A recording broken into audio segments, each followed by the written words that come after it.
I'm Rob Skinner, and this is the Rob Skinner Podcast. Have you ever allowed a setback to diminish your faith? Have you ever been tempted to lower your standards in order to avoid the pain of unmet expectations? Have you ever shifted focus from spiritual pursuits to other areas, whether they're job or financial, that provided more immediate gratification? If you have, then you understand the difficulty of maintaining your faith in the face of setbacks. Join me as I talk about stepping forward in faith and activity rather than stepping back in expectations. All this and more on the Rob Skinner Podcast.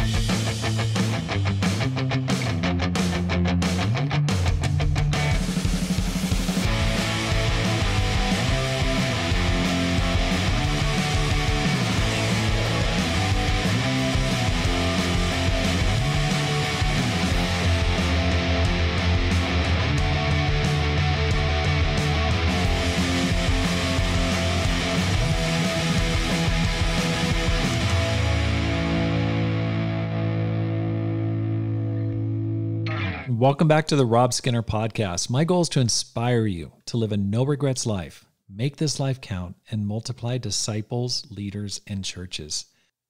I hope you're doing great. This has been a great start to the fall. So many good things are happening. It's just some personal changes and challenges I've given myself have really borne some good fruit already, which I'm very happy about, and I look forward to sharing about today. I want to give a shout out to Shayla Joyner. Thank you so much for supporting the program. Really appreciate it. It's made a big difference. I want to say thanks to Melanie Yu. The support that she gave through the link that's in the show notes has enabled me to hire an intern named Nina, and she's doing a great job. I was just out on campus with her sharing our faith. We share with over 100 people on campus, and she's doing a great job. And I told her, I said, hey, there's a lot of Spanish speakers on this campus. And like next thing you know, a student from Quito, Ecuador comes up and I'm like, hey, this is Nina. And they just start going off in Spanish, and he's coming to our neighbor day. And so appreciate that. Appreciate the support. And if you feel like you're benefiting from the program, I'd like to ask you to support it with a gift, because your support enables me to multiply disciples, leaders, and churches and inspire others to do the same through this podcast. All you got to do is go to the show notes, and there's a link to support the program. Raise your activity level. Don't lower your goals.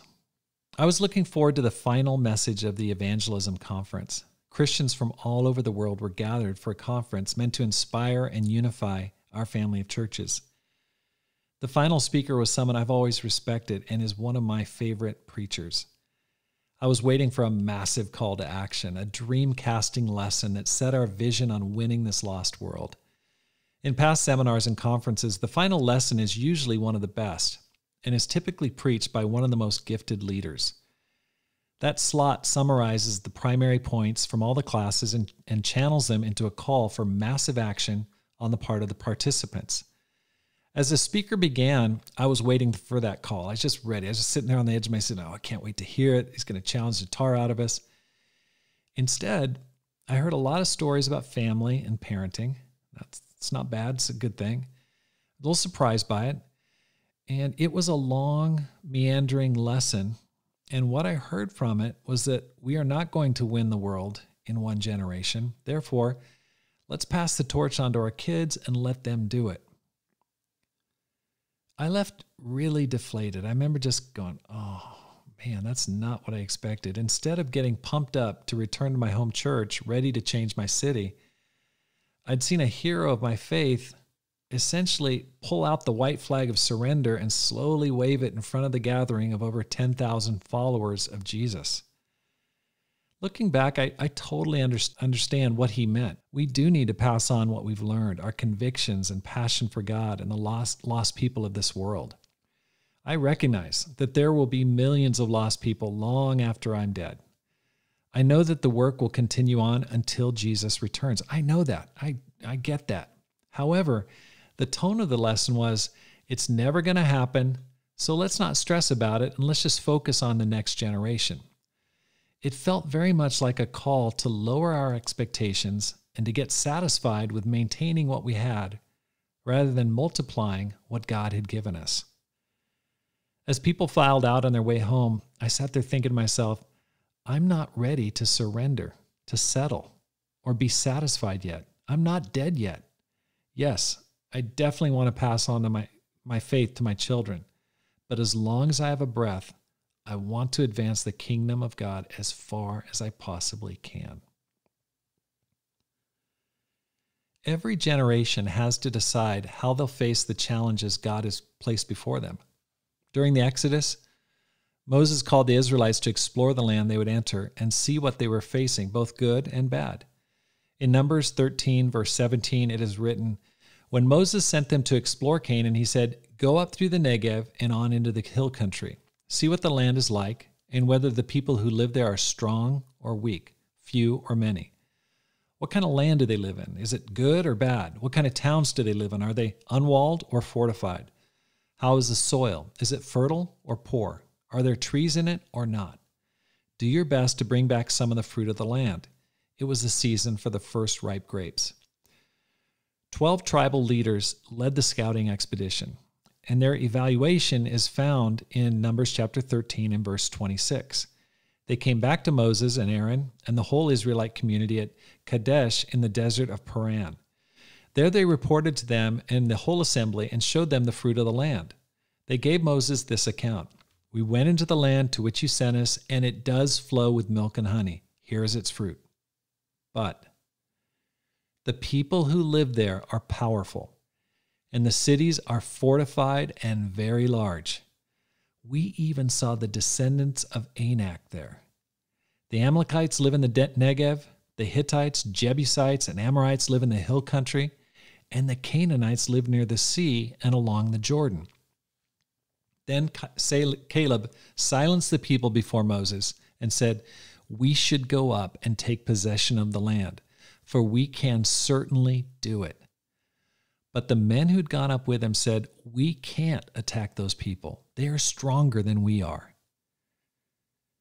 10 leaders saw the land and said, "We can't." 2 leaders, Joshua and Caleb, said, "We can." Those 2 men were some of the few who made it into the promised land. The other 10 were put to death by God for their lack of faith. The Israelites were condemned to wander for 40 years for their lack of trust in God. All the leaders saw the exact same thing: the same land, the same fruit, the same enemies, the same challenges. The facts were absolutely identical, but the faith response couldn't have been more different. Every generation has the same command to obey: "Go and make disciples of all nations," Matthew 28:19. We face open fields, difficult fields, fertile fields, non-fertile fields, persecution, blessings. This lost world has both opportunities and challenges for us individually and as a Christian family. However, we have to decide how we will respond. Will we say with Caleb, "We can," or with the forgotten and doomed 10 leaders, "We can't"? If you want to be a multiplying Christian, if you're listening to this, I'm guessing that's what you want. You have to consciously decide that you will be a "we can" Christian, or "I can." It may be difficult, and there will be giants and fortresses to face down, but with God, we definitely can.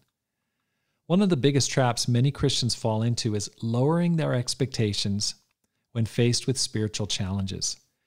Instead of increasing activity, faith, intensity, focus, they begin to spout the language of those who say, "We can't."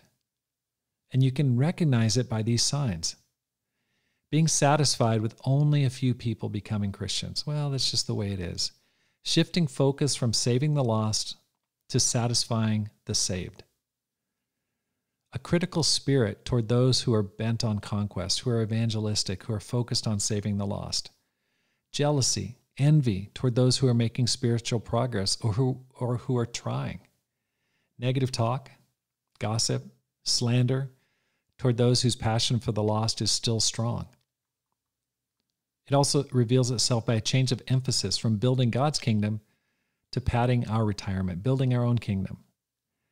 Faithless language like, "Oh, people just aren't open. They're not. It's not like the 80s, not like the 90s. Things are different. Times have changed. I've tried, but, oh, we don't have the right song service. Our church is too small. We don't have enough money in our church. If we had Alan Gower be our song leader, things would be totally different.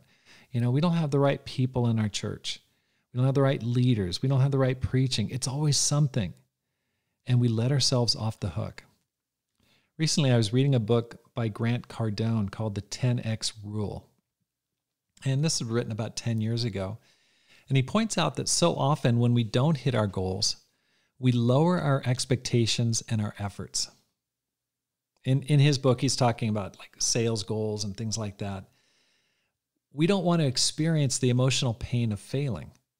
Instead, he counsels people to increase your efforts 10 times, or 10x. That's how he gets the name of the book. So increase your efforts 10 times when you're not really seeing things happen.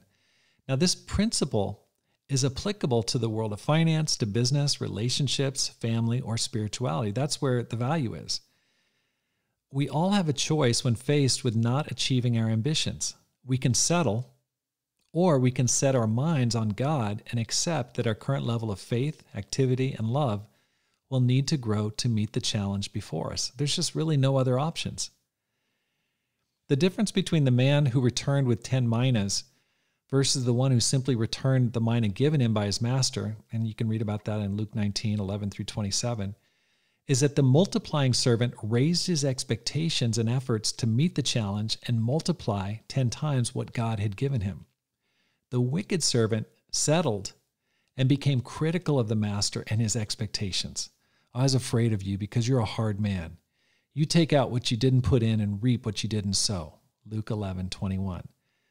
So he justified his inactivity by blaming his master for being hard and having too high of expectations. The Apostle Paul faced difficulties in his ministry, at all times, but in Ephesus for sure. Take a look at Acts chapter 19, verse 8 through 10. Paul entered the synagogue and spoke boldly there for 3 months, arguing persuasively about the kingdom of God. But some of them became obstinate. They refused to believe and publicly maligned the way. So Paul left them. He took the disciples with him and had discussions daily in the lecture hall of Tyrannus. This went on for 2 years, so that all the Jews and Greeks who lived in the province of Asia heard the word of the Lord.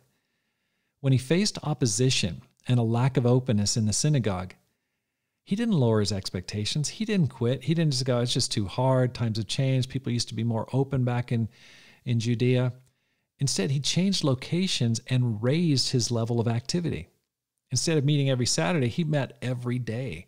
He held daily discussions in a public location. Everyone was free to come. And the result was that he was able to multiply disciples, leaders, and churches in Western Asia Minor. And that's the churches that Jesus addresses in the book of Revelation. I was reading this passage recently, and it really convicted me. Like, whoa, that is just awesome. I challenged myself this fall to increase my level of effort. My goal this fall I've given myself is to have daily discussions, or 90 discussions in 90 days, starting September 1st. So anytime I'm using a Bible with a non-Christian present, I'm counting it as a discussion. So if I'm preaching the word on Sundays, that's a discussion. People are listening to the word preached. Bible talks, group discussions, personal Bible studies, they all count. If I'm going to reach the metropolitan area I live in, it has to start with greater activity on my part. I could just sit here and go, oh, I've tried, I've done this, I've done that. Things were easier 10 years ago. Yesterday I went sharing on campus, and we shared with well over 100 people. It was awesome. Great time to reach out. Then I led 3 Bible studies in the afternoon and the evening. The last person I had a discussion with said he wanted to get baptized right away. And I was just so energized and fired up. It was a busy day. I was just from morning to the time I woke up and had a prayer walk to the end. It was a lot of activity, a lot of steps. Like 12,000 steps or something like crazy. At the end of the day, I was still fired up, even though it was a packed day. I'd rather raise my intensity than lower my standards. I appreciate people like Kevin Miller. He's a church leader from Boston. He has a passion to reach the lost in the Boston metro area. Now, he could just sit there and say, hey, the church is too old. It started back in the 70s. It's been this size for too long, or the membership is too old or too set in their ways. Instead, the thing I appreciate about him is he's got a can-do attitude that won't settle for mere spiritual survival. He wants to see the church grow, multiply, and do better than it ever has. And the church is growing, and it's really exciting. I love what Sean Wooten is doing in Eastern Europe with Revive EE. We've talked about this a lot, and I recently re-released an interview I did with him a number of years ago. Sean and Elena, they could just call it a day. He could retire on all the inspiring experiences and stories he's accumulated over the years, planting churches in Russia and Ukraine. Instead, he's driving on toward expansion of the gospel. Instead of lowering his expectations, he's raising his level of activity. Dr. John Oakes really lifts my spirits. Like Caleb, he's an older man. He's in his late 60s. He's retired from teaching as a professor for many years. However, he's determined to advance the kingdom of God in Central California. He planted a church in Merced, California in his late 60s. Instead of lowering expectations, he raised his levels of effort. When many people, they're just collecting seashells and St. Kitts in the Caribbean, he's out passing out invitation cards. He's out preaching the word with his wife, Jan, and they're doing a great job. He goes on campus twice weekly to reach out and has grown his church of 3 Christians, self-supported, bivocational, to over 25 in a little over a year.